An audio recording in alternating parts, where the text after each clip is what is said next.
Assalamualaikum warahmatullahi wabarakatuh. Sebelumnya saya di sini Siti Yuliana Agustin dari kelas Ekonomi Syariah 5C.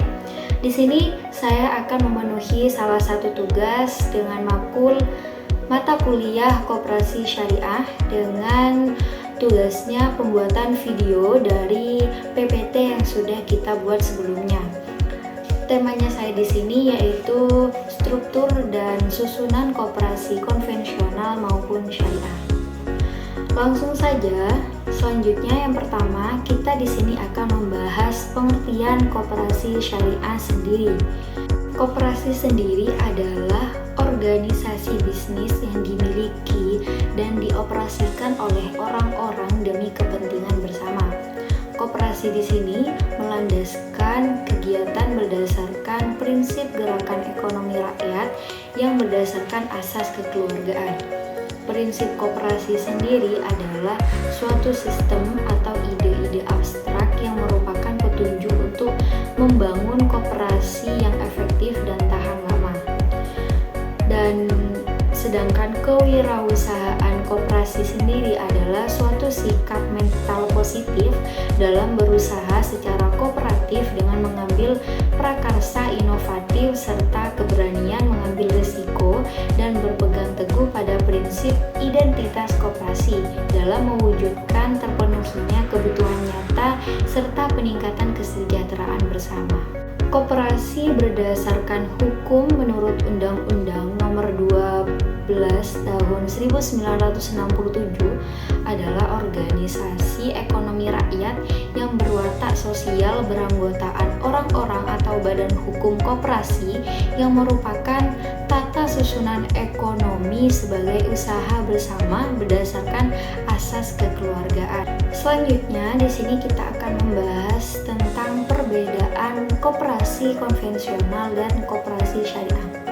Perbedaannya salah satunya yaitu yang pertama, prinsip usaha secara berisi busanya pasti sudah kelihatan perbedaannya. Koperasi syariah menjalankan prinsip usaha sesuai dengan konsep keislaman yang meliputi 4 prinsip yaitu kekayaan adalah amanah dari Allah dan tidak dapat sepenuhnya yang dimiliki oleh siapapun.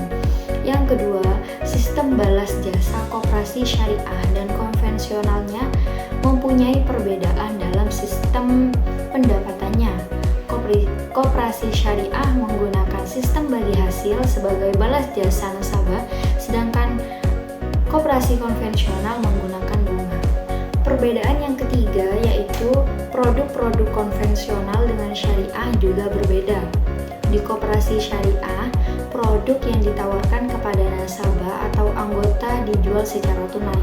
Adapun transaksi yang digunakan adalah murabahah atau perjanjian jual beli antara koperasi syariah dengan nasabah.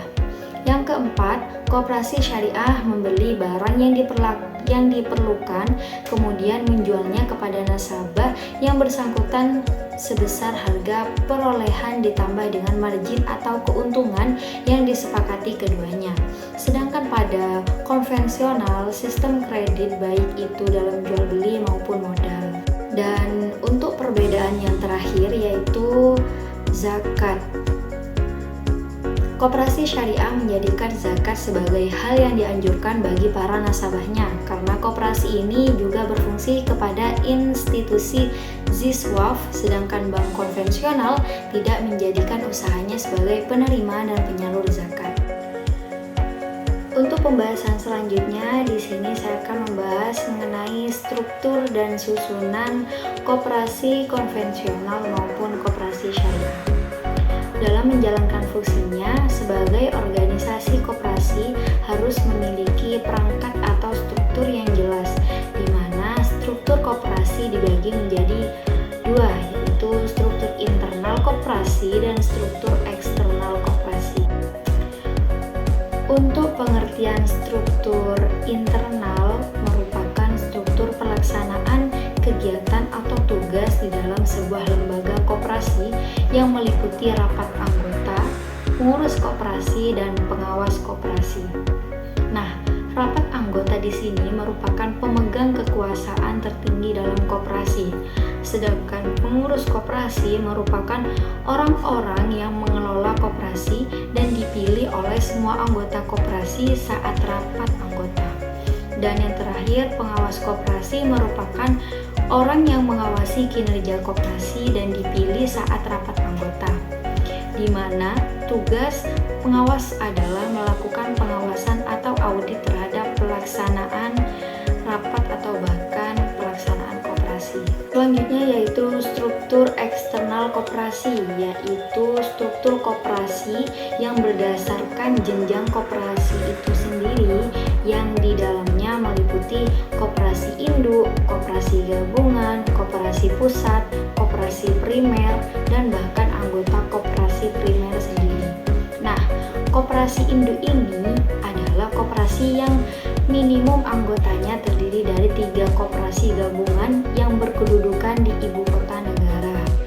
Sedangkan koperasi gabungan merupakan koperasi yang minimum anggotanya terdiri atas 3 koperasi pusat dan berkedudukan di ibu kota provinsi. Selanjutnya, koperasi pusat merupakan koperasi yang beranggotakan minimal 5 koperasi primer dan berkedudukan di ibu kota kabupaten. Sedangkan koperasi primer merupakan koperasi yang minimal anggotanya memiliki 20 anggota perseorangan yang bergabung dengan tujuan yang sama. Dan yang terakhir, koperasi sekunder merupakan koperasi yang terdiri dari gabungan badan-badan koperasi. Untuk mengetahui dengan lebih lanjutnya, di sini saya sudah mencantumkan bagan struktur atau susunan keanggotaan organisasi dalam koperasi. Jadi kalian bisa melihatnya di PPT ini dan bisa dilihat. Untuk penjelasannya sudah saya jelaskan sebelumnya.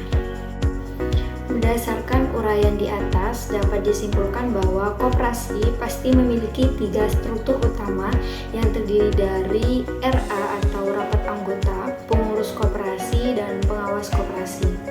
Adapun ketiganya ini memiliki ikatan yang saling terhubung sehingga tidak bisa dilepaskan satu sama lain. Mungkin ini saja yang bisa saya jelaskan atau yang bisa saya sampaikan. Jika kalian terdapat banyak pertanyaan atau bahkan tidak difahami